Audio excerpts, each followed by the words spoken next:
জাহান্নামে কেন অনেক নারী থাকবে জানেন? কারণ তারা শুধু নিজেরা অপরাধ করে না, হাজারো মুমিন মানুষের নূর তারা কেড়ে নেয়। দ্যাট ইজ ওয়াই তারা জাহান্নামে বেশি থাকবে। আরেকটা মেজর কারণ হচ্ছে তাদের উদ্ধত মাথা। মেয়েদেরকে বলছি স্পেশালি, হয়তো এই কথাগুলো মেয়েদের কাছেও যাবে। তাদের এই উদ্ধত মাথা আল্লাহর বিধানের সামনে আত্মসমর্পণ করতে চায় না। তাদের এই উদ্ধত মাথাটা আল্লাহর বিধানের সামনে আত্মসমর্পণ করতে চায় না। এ কারণে তারা জাহান্নামে বেশি থাকবে। যে কোনো বিধান আল্লাহ তাদের সামনে বলেন, সব মেয়ের কথা বলছি না, ম্যাক্সিমাম বিভিন্ন যুক্তি তারা দিবে। সামি'না ওয়া আতা'না এই পর্যায়ের না, যুক্তি দিবে। পর্দা করলে কি এখন কেমন করে চাকরি করব, পর্দা করলে কেমন করে পড়াশোনা করা যায়, এখন তো যাইতেই হচ্ছে, কিছু তো করার নাই, বিভিন্ন যুক্তি, হাজারটা যুক্তি তারা দিবে। কে জানি তাদের ব্রেইনটাকে পুরো ওয়াশ করে ফেলছে। রাসূল সাল্লাল্লাহু আলাইহি ওয়াসাল্লাম বলেছেন, দজ্জালের শেষ অনুসারী হবে এক শ্রেণীর নারী।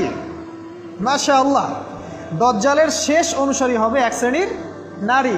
তাদেরকে ঘরে ইসলামিক অনুশাসনে রাখার জন্যে বাবা, ভাই, স্বামী শিকল দিয়ে বেঁধে রাখবে, তারপরেও তারা শিকল ছেড়ে বের হয়ে যাবে, আটকাতে পারবেন না, because of their mind is brainwashed. এ কারণে দেখা যায় তাদেরকে যখন কোনো বিধানের কথা আপনি বলবেন, তাদের এই উদ্ধত মাথাটা আল্লাহর বিধানের সামনে অবনত হতে চায় না, বিভিন্ন যুক্তিতর্ক তারা দেয়। এই কারণেই তাদের সংখ্যাটা জাহান্নামে বেশি হবে। আরও কারণ আছে, রাসূল বলেছেন সারা জীবন তাদের জন্য করবেন। স্পেশালি তাদের উদ্দেশ্য করে বলছি যাদের অ্যাফেয়ার আছে। যতই করেন, যত কিছুই করেন না কেন, আপনি যদি তাকে ভোগবিলাস এবং পার্থিব সুখ শান্তি দিতে না পারেন, সে আপনাকে চিনবে না এক সময়। আপনি যদি আমাদের কথা বিশ্বাস না করেন, লিখে রাখতে পারেন। আর এমনিতে লিগ্যাল বৈবাহিক সম্পর্কেও সারা জীবন অনেক কিছু করবেন, হঠাৎ একদিন কোনো একটা কারণে ঝগড়া লেগে গেছে, তখন দেখবেন সে বলে বসবে সারা জীবন তোমার কাছে কিছুই পেলাম। আমি নারীদেরকে ছোট করছি না, তাদের কিছু কিছু পয়েন্ট বলছি, এইসব কারণে তারা জাহান্নামে থাকবে। আমি একটু এই কথাটা না বললে জাস্টিস হবে না। রাসূল সাল্লাল্লাহু আলাইহি ওয়াসাল্লাম মেরাজে গিয়েছিলেন, আপনারা জানেন। তিনি মেরাজের রাতে অনেক অলৌকিক জিনিস দেখেছেন, নবীদের সাথে সাক্ষাৎ করেছেন, ইভেন আল্লাহর সাথে কথা বলেছেন, আল্লাহর নূর দেখেছেন। এই সময় সবাই তাকে হাসি মুখে সম্বর্ধনা জানিয়েছিল।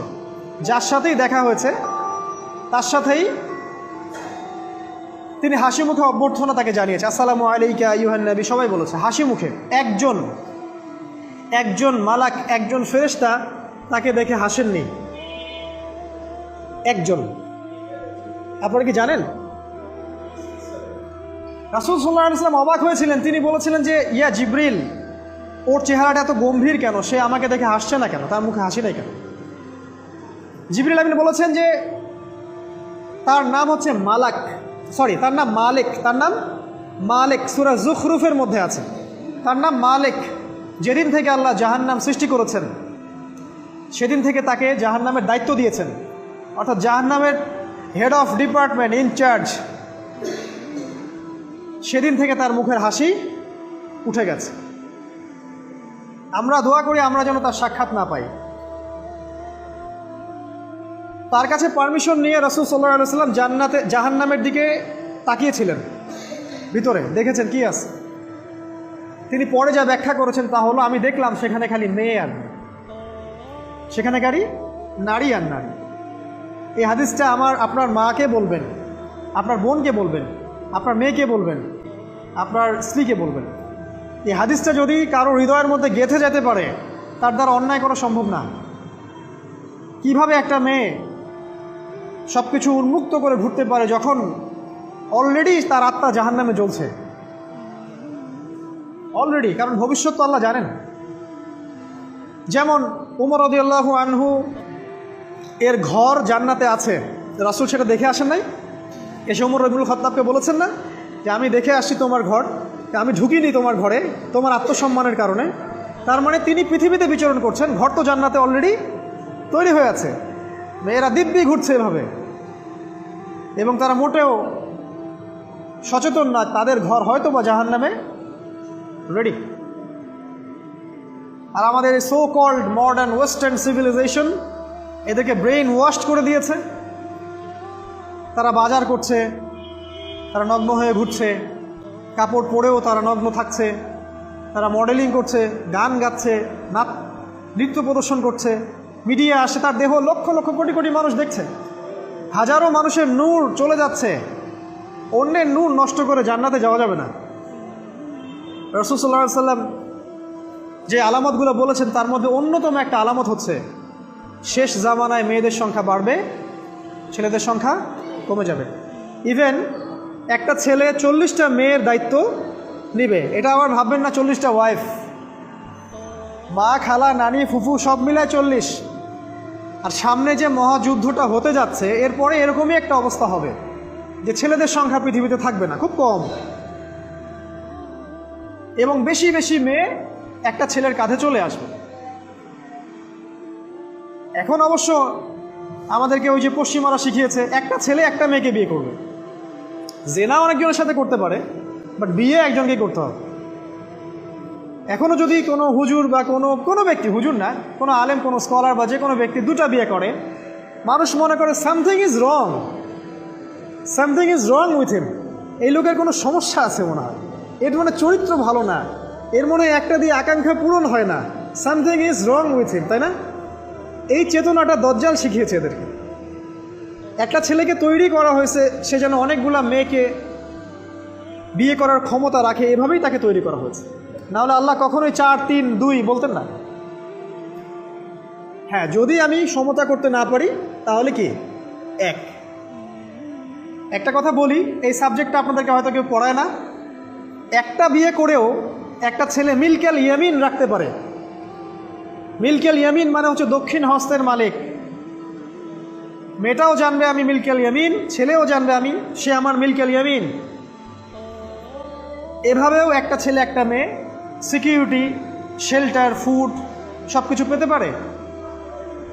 এটা এখন উঠে গেছে, একটা সময় এগুলো ছিল। রাসূলুল্লাহ সাল্লাল্লাহু আলাইহি ওয়াসাল্লামের একটা ছেলে ইব্রাহিম, রাসূলের একজন ছেলে ইব্রাহিম কার গর্ভে জন্ম নিয়েছিলেন? কার গর্ভে জন্ম নিয়েছিলেন? রাসূলের জীবনী পড়তে হবে A to Z কয়েকবার, কমপক্ষে আর রাহিকুল মাখতুম বইটা পড়তে হবে। মারিয়া কিপ্তির গর্ভে জন্ম নিয়েছিলেন। মারিয়া কিপ্তি একজন দাসী। এই দাসী মানে কাজের মেয়ে না, এটাকে বলা হয় মিলকেল ইয়ামিন, দক্ষিণ হস্ত। পারস্যের রাজা মিশরের রাজা দুজন দাসীকে রাসূল সাল্লাল্লাহু আলাইহি ওয়াসাল্লামের কাছে উপহার দিয়েছিলেন। তার একজনকে রাসূল সাল্লাল্লাহু আলাইহি ওয়াসাল্লাম নিজের করে নেন, বিয়ে করে নেন। তার গর্ভে জন্ম নিয়েছিল পুত্র ইব্রাহিম। এই সাবজেক্টটা আপনাদেরকে কে পড়াবে এখন? ইভেন এখন আলেম ওলামাও দুটো বিয়ে করতে ভয় পায়, মনে করে যে সমাজের মানুষ আমাকে কি বলে না বলে। সবচেয়ে বড় কথা হচ্ছে এই কাজ করার জন্য ব্যাকবোন শক্ত থাকা দরকার। ব্যাকবোন মানে মেরুদণ্ড, স্টিলের মতো, তাহলে এই কাজ করতে পারবেন। নারীর সংখ্যা যে বাড়বে, 40 গুণন 1 হবে, তখন এই 39টা মেয়ে কী করবে? এখনও সমাজের মধ্যে নারী পুরুষের অনুপাত 1:4, মানে প্রতি একজন ছেলের জন্য 4টা করে নারী ঘুরছে সমাজে। এটা তো স্ট্যাটিস্টিক, আপনি ইন্টারনেটে গেলেও দেখতে পারবেন। এবং পশ্চিমা কান্ট্রিগুলোতে এগুলো আরও অনেক বেশি, ওদের অনুপাতটা আরও অনেক বেশি। তাহলে এই বাকি মেয়েরা আসলে করবেটা কি? সবাই যদি একটা করে বিয়ে করে তাহলে বাকি মেয়েদের কি হবে? তারা কি পতিতালয়ের সম্পত্তি হবে? ওদের যৌন অধিকার নাই? ওরা শারীরিক, মানসিক, শেল্টার, ফুড, খাবার, পানীয় এগুলোর অধিকার রাখে না? এখানে নারীবাদীরা কি বলবে? সব নারীবাদী, এদেশের যত নারীবাদী আছে, সেকুলারিজম, এই নারীবাদীরা বেশিরভাগই দজ্জালের এজেন্ট। কিয়ামতের এভিডেন্স হচ্ছে নারীর সংখ্যা বাড়বে, পুরুষের সংখ্যা কমে যাবে। আরেকটা এভিডেন্স হচ্ছে নারী পুরুষের পোশাক পরবে, পুরুষ নারীর পোশাক পরবে। পোশাক মানে কি? জিন্স আর গেঞ্জি? হ্যাঁ, এটাও একটা ব্যাখ্যা। ঢাকায় তো জিন্স আর গেঞ্জি চলছে, টি শার্ট। এখানে অন্য একটা ব্যাপার আছে, আমি সেটা আপনাদেরকে আজকে বলছি। সেটা হলো, এটা শুধু এই পোশাক বলতে শুধু গায়ের পোশাক বোঝানো হয়নি। আল্লাহ বলেনি নারীরা তোমাদের পোশাক, তোমরা নারীদের পোশাক। তার মানে কি? না, এটা নারী, এটা আমার ওয়াইফ।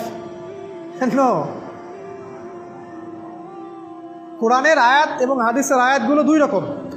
মুহকামাত যেগুলো স্পষ্ট, মুতাশাবিহাত যেগুলো অস্পষ্ট।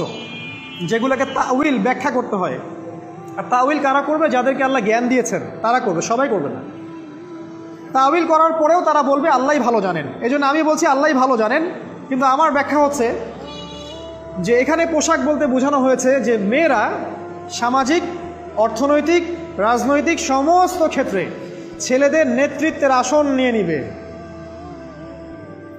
You are agree with me? আমার সাথে এগ্রি করেন? পরিবার, সমাজ, রাষ্ট্র সব জায়গায় they will play the functional role of male in society. তারা সমাজে পুরুষের ফাংশনাল রোলটা প্লে করবে, আর পুরুষ নারীর জায়গায় চলে আসবে। ওই যে পিছনে গিয়ে ইয়েস স্যার, সামিয়া না, অত না, এই হবে অবস্থা। এগুলো কি আমরা দেখতে পাচ্ছি? ব্যাখ্যা করার দরকার নেই। তবে একটা হাদিস না বললে ইলমের জাস্টিস হবে না। সেটা হলো আল্লাহ রাসূল সাল্লাল্লাহু আলাইহি ওয়াসাল্লাম বলেছেন, কোনো কওম ততক্ষণ পর্যন্ত সফল হতে পারে না যতক্ষণ পর্যন্ত তাদের নেতৃত্ব দিবে একজন নারী। হাদিস কি আছে এটা, নাকি বানাই বললাম? তাদেরকে বুখারী খুলে দেখতে বলেন। কোনো কওম, আর রাসূল যখন একটা কথা বলেছেন তার মানে পৃথিবী উল্টে গেলেও কথাটা সত্য হবে, কিছুই করার নাই। এই কারণে পশ্চিমারা এখন খুব ভয় পাচ্ছে, কারণ রাসূল সাল্লাল্লাহু আলাইহি ওয়াসাল্লামের অনেক ভবিষ্যৎবাণী আছে কিয়ামত সম্পর্কে। ওরাও এখন খুব ভয় পাচ্ছে, ওভার কনসিয়াস, যে এগুলো তো হতেই পারে। এটাকে ঠেকানোর যত পদ্ধতি তারা অবলম্বন করছে, কিন্তু লাভ হবে না। প্রতিটা ইস্যু ওদের বিপর্যয় ডেকে আনবে। যে কোনো ইস্যু হোক, সেটা প্যালেস্টাইন বা কাশ্মীর হোক, সেটা আফগানিস্তান বা পাকিস্তান বা বাংলাদেশ বা বার্মা, কোনো ইস্যুই তাদের জন্য কল্যাণ বয়ে আনবে না। যদি কল্যাণ বয়ে আনে, শুধু মুসলিমদের জন্যই আনবে, কারণ প্রতিটা অন্ধকারের পিছনে একটা সোনালী সকাল আছে। এটা ওরা জানে না, কিন্তু কোরআন এবং হাদিস এটা আছে। অতএব কেউ ধৈর্যহারা হবেন না, ধৈর্যহারা হবেন না, এবং অধৈর্য হয়ে কোনো ইনিশিয়েটিভ নেবেন না, এমন কোনো ইনিশিয়েটিভ নেবেন না যার কারণে উম্মার ক্ষতি হয়। কারণ সামনে যে সময়টা আসছে এটা আমাদের বিজয়ের সময়, ওদের বিজয়ের সময় নয়। All you have to do, আপনাকে শুধু এতটুকু করতে হবে, জাস্ট বি প্রিপেয়ার ইউরসেলফ। নিজের প্রস্তুতি নিজে নেওয়া শুরু করে, কারো দিকে দেখার দরকার নেই। এবং অবশ্যই collectively as a Umma, as a nation, কিয়ামতের আলামত হচ্ছে নারীর সংখ্যা বাড়বে, পুরুষের সংখ্যা কমবে। নারীরা পুরুষের পোশাক পরবে, পুরুষরা নারীর পোশাক পরবে। পোশাক মানে সোসাইটির ফাংশনাল রোল। মানুষ হালাল হারামের বিবেচনা করবে না। মানুষ জেনা করবে, জেনাকে জেনা মনে করবে না। মানুষ মদ খাবে, মানুষ মদকে মদ মনে করবে না।